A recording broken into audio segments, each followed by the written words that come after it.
মানুষের উপরে বিগত 16 বছর ধরে নির্যাতন, নিপীড়ন এবং গণহত্যা চালিয়েছে। তারা ক্ষমতায় এসে পিলখানা হত্যাকাণ্ড ঘটিয়েছে। বাংলাদেশের আলেম ওলামাকে তারা জেলে ভরেছে। সাধারণ মানুষকে ধরে নিয়ে গিয়ে আয়না করে বন্দী করে তাদের জীবনকে নাশ করে দিয়েছে। তারা শাপলা গণহত্যা ঘটিয়েছে।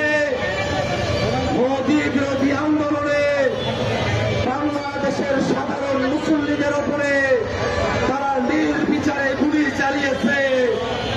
সেই আওয়ামী লীগ 24-এর অভ্যুত্থানের সময়ে বাংলাদেশের জনতার উপরে নির্বিচারে গুলি চালিয়েছে। তারা নানা ধরনের অপকর্ম করেছে। বাংলাদেশের মানুষকে তারা গুলি করে ক্ষান্ত হয় নাই।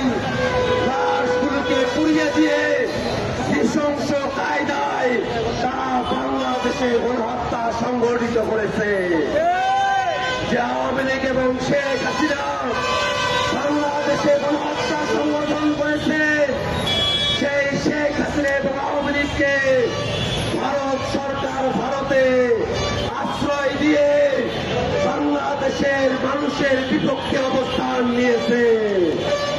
আমরা বিভিন্ন সময়ে খেয়াল করি ভারত সরকার এবং তাদের বাহিনীগুলো তাদের দেশের নাগরিককে বাংলাদেশে জোরপূর্বক পোষণ করছে।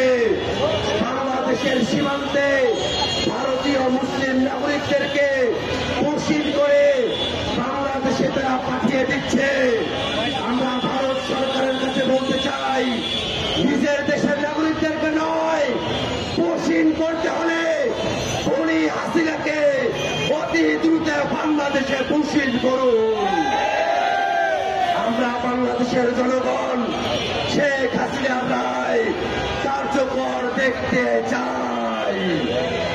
আর যদি শেখ হাসিনার হিম্মত থাকত বাংলাদেশের বিচার বিভাগের কাছে নিজেকে নির্দোষ প্রমাণ করার হিম্মত থাকত, তাহলে ভারতে বসে থেকে নয়, গোপন আস্তানায় বসে থেকে নয়, বাংলাদেশের বিরুদ্ধে ষড়যন্ত্র করে নয়, শেখ হাসিনা বাংলাদেশের আদালতের কাছে এসে আত্মসমর্পণ করে আত্মপক্ষ সমর্পণের সুযোগ খুঁজত।